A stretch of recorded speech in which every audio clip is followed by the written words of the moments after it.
오늘 성찬 주일로 우리가 지키는데요. 그래서 오늘 성찬과 관련된 말씀 먼저 좀 나누려고 합니다.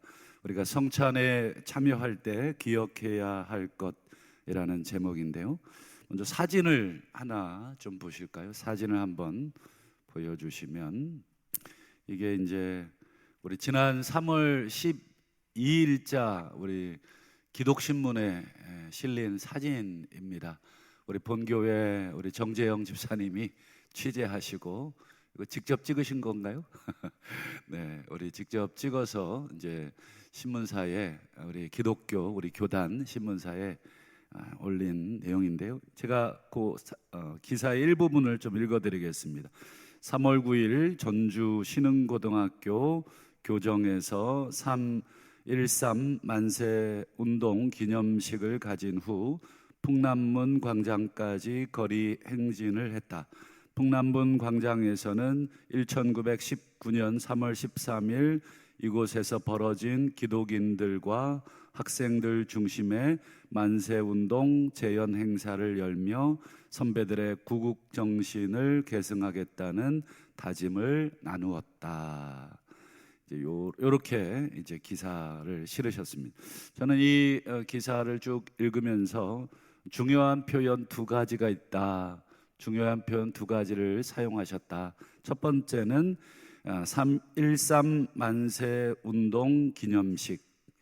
아마 이 지역에서는 3월 1일이 아니라 3월 13일 날 그렇게 만세 운동을 한 것으로 보여지는데, 그래서 3.13 만세 운동 기념식이라는 표현과 그리고 만세 운동 재현 행사라는 표현입니다.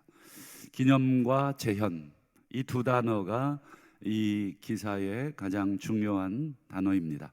우리 일제강점기 1919년도, 지금으로 계산해 보니까 벌써 한 105년 전, 1919년 우리 김인현 3월 1일 날 있었던 이 만세운동, 아마 만세운동 시작으로 해서 전국적으로 그 날짜만 조금씩 달라졌지, 아마 이 손에 손을 들고 어린 학생들부터 우리 어른에 이르기까지 태극기를 또 직접 그려서 만세.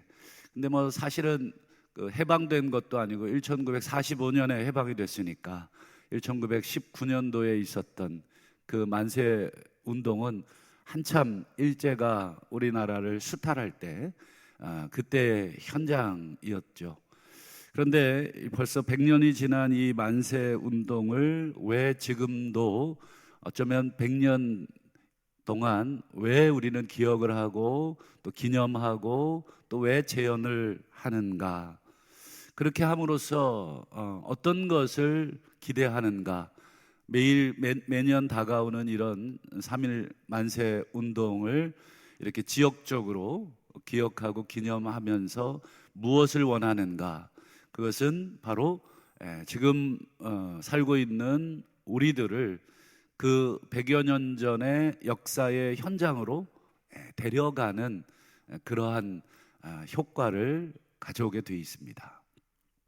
사진을 한 장 더 보도록 하겠습니다. 여러분, 이 사진은 뭐 하는 사진 같으십니까? 뭐 하는 그림 같으십니까? 그렇죠. 이게 바로 지금으로부터 약 3,500여 년 전, 우리 BC 주전 1446년에 하나님의 백성들이 애굽에서 해방되기 전날 하나님의 명령에 따라서 어린 양을 잡고 그 피를 그 집 문 인방과 설주에 바르고, 그리고 그 집 안에 들어가서 그리고 그 양의 고기를 불에 구워서 쓴 나물과 또 신을 신고 지팡이를 손에 잡고 급하게 먹으라 하는 그 하나님의 말씀 따라서 이 유월절 식사를 하는 그림입니다. 지금도 이 매년 이스라엘 사람들은 이 유월절 식사를 기념하고 자녀들과 온 가족이 함께 먹습니다. 그 이유도 똑같습니다. 벌써 3,500여 년 전에 있었던 그 일을 이들은 3,500년 동안 잊지를 않고 있는 거죠. 우리 고작 100여 년 전에 있었던 3.1 만세 운동, 그것보다 30배나 더 많은 3,500여 년 전의 일까지도 이들은 지금까지 잊지 않고 이렇게 식사를 가족들이 하면서 우리가 어떤 민족이고 우리가 어떤 해방을 받았는가 하는 것을 계속 대를 이어서 자녀들에게 또 가르치고 또 가르치는 것입니다. 그래서 이 가르치지 않으면, 잔소리처럼 들리겠지만 가르치지 않으면, 지겹겠지만 전달해 주지 않으면 우리 자녀들은 다 잊어버리고 거기서 끝이 나는 것입니다. 그래서 이 유월절 식사를 영원토록 기억시킨 하나님의 의도가 그 가운데 있는 것입니다. 오늘 우리는 이제 성찬을 우리가 함께 거행을 하게 됩니다. 여러분, 이 성찬은 무엇을 기념하기 위한 것입니까? 원래는 유월절을 기념하는 식사가 성찬이었지만 예수님께서 누가복음 22장 19절에 보면 나를 기념하라, 나를 기념해라. 좀 이상한 말씀입니다. 유월절을 기념해야 될 그 식사에 느닷없이 예수님이 나를 기념해라. 유월절과 예수님이 무슨 관계가 있길래 유월절을 기념하는 식사에 마치 우리 요즘 표현으로 하면 숟가락 하나 얹으려고 나를 기념해라 이렇게 말씀하시는가? 뭔가 이유가 있겠죠. 오늘 예수님을 우리가 왜 기억해야 되고, 그러면 예수님을 기억을 하는데 어떻게 기억을 해야 되는가? 예수님이 어떤 분인가로 우리가 기억을 해야 오늘 성찬이 제대로 의미를 갖게 됩니다. 여러분, 지난 주일 우리가 세례식을 베풀면서 우리 예레미야 31장에 우리 새 언약에 대해서 우리가 말씀을 나눴습니다. 옛 언약서는 이미 폐기가 되었습니다. 이유는 간단합니다. 우리 인간이 그 언약을 지킬 수가 없었습니다. 그 언약을 지키지를 못했죠. 그래서 옛 언약은 폐기가 되었습니다. 그래서 예레미야를 통해서 하나님이 언약을 새롭게 쓰셨죠. 그게 새 언약이었습니다. 그 새 언약서의 내용을 살펴보니까 두 가지가 중요한 내용이 들어있었죠. 첫 번째는 하나님의 율법을 돌판이 아니라 우리의 마음판에 새기겠다. 돌판에 새긴 것은 옛 언약의 내용입니다. 십계명을 비롯한 이 돌판에다가 하나님의 뜻을 줬지만 우리 인간들이 그거를 지킬 능력도 실력도 마음도 없었습니다. 그래서 그 옛 언약서는 폐기가 되었지만 이 새 언약서에는 하나님이 돌판이 아니라 신비의 마음판에 언약을 새기겠다. 두 번째, 이 새 언약의 중요한 게 무엇이었습니까? 바로 성령을 우리의 마음에 두겠다. 그래서 성령께서 계속해서 하나님 말씀이 새겨진 우리의 심령에 말씀하셔서 우리로 하여금 그 말씀을 지켜가도록 하겠다. 그게 바로 새 언약서의 내용입니다. 그러면 여러분, 하나님이 그렇게 하시는 목적이 뭡니까? 우리 마음에 말씀을 새기시고 우리 마음에 성령을 부어 넣으셔서 하나님의 말씀을 준행하게 하시는 이유가 무엇입니까? 그것도 예레미야 31장 34절에 기록되어 있는데 한번 보시죠. 같이 한번 읽어보겠습니까? 시작. 내가 그들의 악행을 사하고 다시는 그 죄를 기억하지 아니하리라. 새 언약서의 내용을 쭉 얘기하신 다음에 하나님께서 이 새 언약서를 통해서 하시려고 하는 궁극적인 일이 기록되어 있는데 맨 뒤에 보시면 그들의 죄를 다시는 기억하지 않겠다. 여러분, 우리 사람은 한번 이 충격을 받은 사건이나 어떤 기억을 좀처럼 지울 수가 없습니다. 그건 내 의지와 상관이 없어요. 과거에 여러분들이 받았던 어떤 그 충격적인 사건들 뭐 잊혀집니까? 뭐 시간이 지나서 뭐 조금 희미해지기는 하겠고, 우리 마음이 그것에 대해서 조금 힘이 생겨서 그 사건들을 우리가 담담히 말할 수는 있겠지만, 여러분, 우리에게는 기억을 마음대로 조절하거나 뺄 능력이 없습니다. 근데 우리 하나님은 우리가 하나님을 향해 저지른 그 엄청난 폭력과 그 엄청난 폭언들, 그 모든 것들, 그 죄들을 내가 기억하지 않겠다. 바로 이 새 언약서를 통해서. 여러분, 이 새 언약은 그러니까 뭐와 관계된 언약입니까? 죄와 관계된 언약입니다. 죄를 하나님이 다시는 기억하지 않겠다고 스스로 맹세하신 그 언약이 새 언약입니다. 그러면 여러분, 이 새 언약, 하나님께서 이 죄의 문제를 정말로 처리하시겠다고 하는 이 새 언약이 효력을 발생하려면 여러분 어떻게 해야 된다고 말씀을 드렸습니까? 그렇죠. 고대의 언약식에는 짐승을 반으로 쪼개서 그 피를 서로가 바르고 손을 잡고 그 짐승의 가운데를 통과합니다. 그렇게 하는 이유가 서로 언약을 어기면 너와 나 둘 중에 하나가 이 짐승처럼 죽음을 당한다라고 하는 이 맹세의 서약입니다. 한마디로 피를 뿌리는 것이 이 서약서에 도장을 찍는 것과 같은 효력을 발생합니다. 그러면 새 언약서도 피를 뿌려야 되겠죠. 근데 그 피가 어떤 피입니까? 짐승의 피가 아니라, 그렇죠, 영원하신 대제사장이신 예수 그리스도의 피.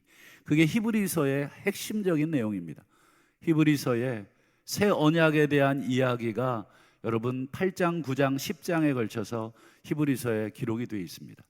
새 언약이 히브리서에 아주 중요한 것이고, 그 언약을 효력을 발행하는 것이 바로 대제사장 되신 예수 그리스도, 그분의 보혈이다라고 하는 것을 가르쳐주는 성경이 히브리서 말씀입니다.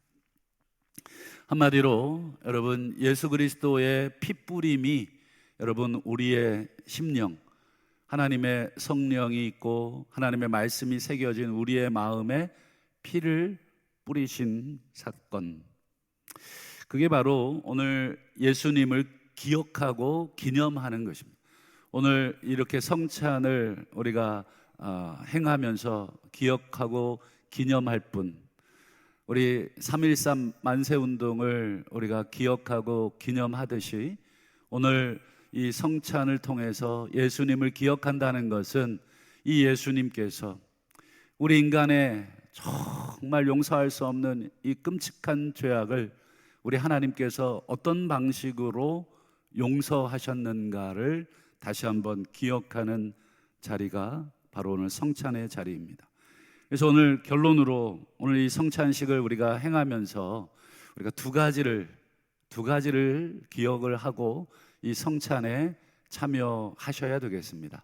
첫 번째는 여러분, 이 성찬은 방금까지 말씀드린 이 새 언약을 너무 짧게 설명을 드렸지만, 방금까지 말씀드린 것처럼 하나님께서 이 새 언약을 통해, 그리고 새 언약의 피를 흘리신 예수 그리스도를 통해서 인간의 죄를 다시는 기억하지 않겠다 하신 용서의 식탁이라고 하는 것을 기억하셔야 됩니다.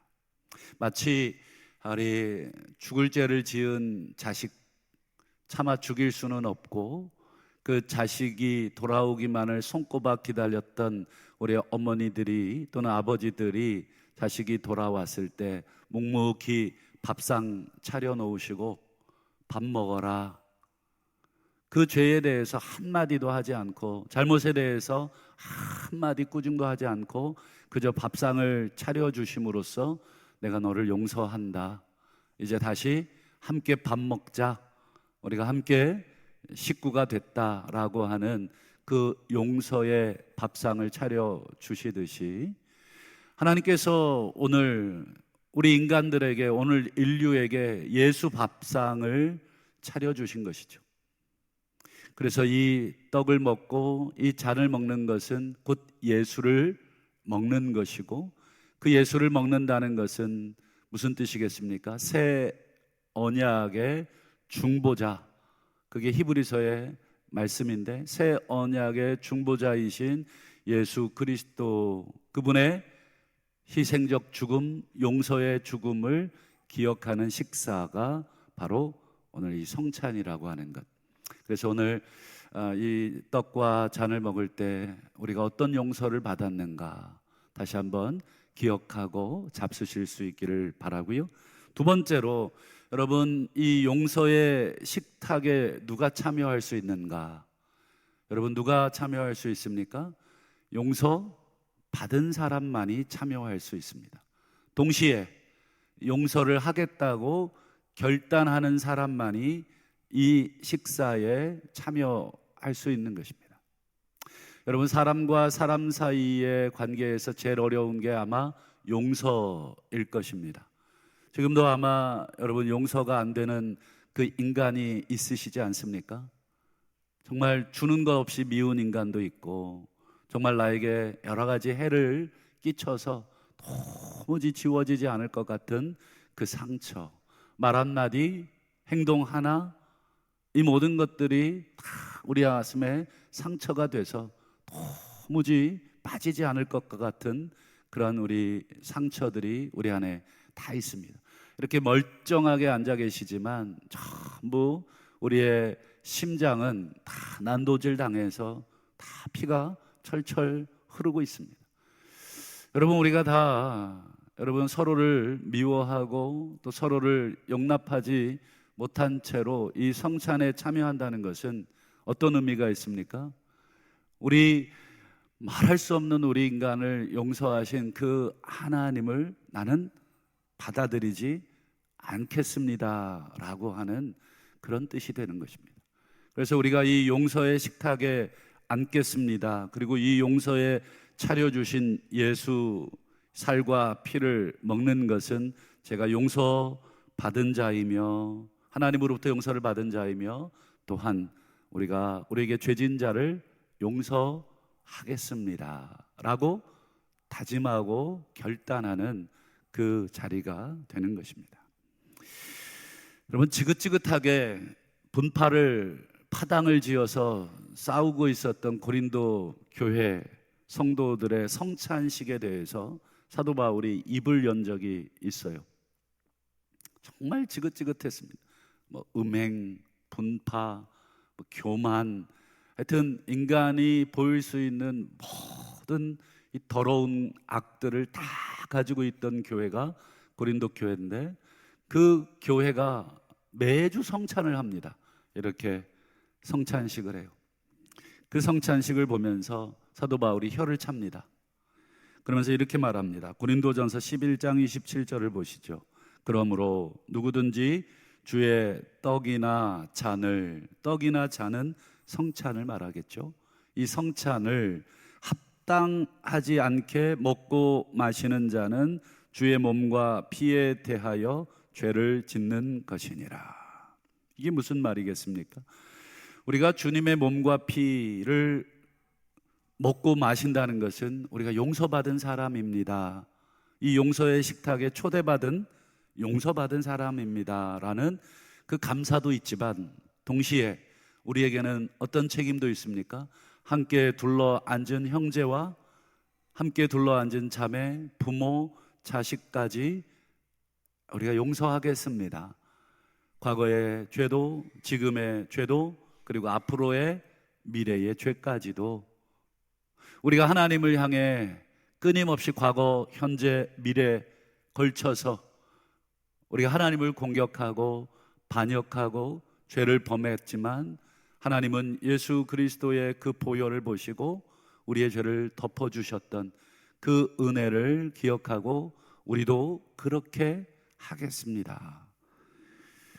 그렇게 하지 않고 이 성찬을 먹는 자는 그리스도의 몸과 피에 대하여 무엇을 짓습니까? 죄를 짓는다. 여러분, 이렇게까지 얘기했는데 이 성찬의 의미를 더럽히면서 계속 고린도 교인들은 그렇게 서로를 밀어내고 서로를 욕하고 서로를 정죄하고 무시하고 아주 가관도 아니었습니다. 그게 바로 그리스도의 몸과 피, 예수에게 죄를 짓고 있다고 그렇게까지 얘기해도 이게 되지를 않습니다. 이게 얼마나 인간의 교만이 가득한지. 그래서 11장 28절도 보실까요? 고린도전서. 사람이 자기를 살피고 그 후에야 이 떡을 먹고 이 잔을 마셔라. 자기를 살피라는 것은 그저 지난 한 주간 내가 뭐 거짓말한 거 없나? 내가 뭐 사기친 거 없나? 내가 뭐 욕한 거 없나? 여러분, 그 정도가 아닙니다. 문맥을 쭉 읽어보시면 자기를 살피라는 게 뭐예요? 내가 정말 용서하지 못한 게 없나? 내가 이 용서의 식사를 내가 이 받을 만한 자격이 있는가? 내가 여전히 누구를 용서하지 못하고 지금 앉아서 하나님의 이 용서의 식사를 내가 받을 수 있는가? 하나님, 저는 이 식사를 아직 받을 만한 그런 지금 존재가 못 됩니다. 그렇게 통회하고 자복하면서 이 식사를 받아야 하는데 전혀 그런 게 없다는 것이 여러분 고린도 교회를 향한 바울의 책망이었습니다. 여러분, 이 성찬은 어떤 식사입니까? 누군가가 물어보신다면 이렇게 얘기하셔야 됩니다. 이 식사는 하나님이 예수 그리스도를 통해서 우리를 용서하셨다는, 우리의 죄를 영원히 기억하지 않겠다고 하신 새 언약의 용서의 식탁입니다. 여러분, 우리가 주기도문을 열심히 외우시는데 하늘에 계신 우리 아버지여부터 쭉 외우시다가 여러분, 이런 내용이 있죠. 오늘 우리에게 일용할 양식을 주시옵고, 그 다음이 무엇입니까? 우리가 우리에게 죄 지은 자를 사하여 준 것 같이, 그게 기준이라는 것이죠. 우리의 죄를 사하여 주십시오. 이 순서를 자꾸 여러분 신학적인 이유로 바꾸려고 하는데 여러분, 바꾸시면 안 됩니다. 하나님이, 예수님이 그렇게 순서를 만들어 놓으셨는데 우리는 말이 되냐? 우리가 서로에게 죄 지은 자를 용서 안 해도 하나님은 우리 죄 용서하시잖아, 이렇게 자꾸 믿고 싶기 때문에 우리는 자꾸 뒤집어서 주기도문을 외우려고 하죠. 그러나 예수님이 가르쳐준 주기도문의 순서는 우리가 먼저 우리를 공격하는 사람, 우리에게 죄를 지은 사람을 용서합니다. 그게 먼저라는 것이죠. 그걸 근거로 우리가 어떻게 기도할 수 있습니까? 아버지께서도 제 죄를 용서해 주시면 안 되겠습니까? 이렇게 기도하라는 것입니다. 중요한 것은 여러분, 일용할 양식 다음에 죄 용서에 대한 기도가 겹쳐져 있다는 것입니다. 여러분, 일용할 양식은 단순히 우리가 매일 먹는 식사일 수도 있지만 조금 더 영적인 의미를 확대해 보면 여러분, 생명의 양식, 누가복음, 요한복음 6장에 보면 예수님께서 나는 하늘로부터 내려온 생명의 양식이니라.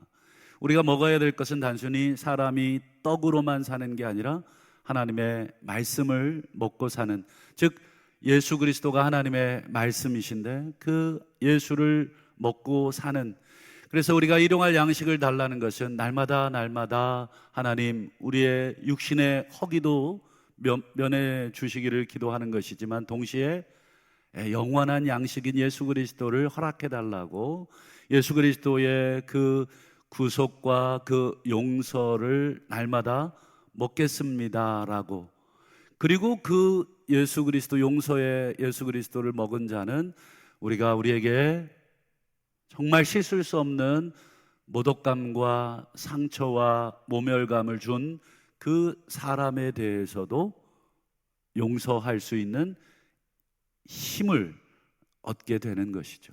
그래서 그 기도를 하는 것입니다. 오늘 우리에게 죄 지은 자를 내가 사해 준 것처럼 아버지 우리의 죄를 날마다 사해 주옵소서. 말씀을 맺겠습니다. 오늘 이 구원의 식탁, 용서의 식탁에 참여하시는 분들은 먼저는 우리가 용서받은 것에 감사하시고, 두 번째로는 또한 이 양식을 먹고 생명의 예수 그리스도를 먹고 힘을 내서 서로 열심히 싸우시는 인생이 아니라 서로 용서하는 인생을 살겠습니다 라고 다짐하시는 분들만 이 식사에 참여하실 수가 있겠습니다. 그렇지 않고 참여하시는 분들은 그리스도의 몸과 피에 대하여 죄를 짓겠다 하는 것임을 기억하고 이 시간 회개하는 마음으로, 또 결단하는 마음으로 귀한 성찬에 참여하실 수 있기를 주님의 이름으로 축원합니다.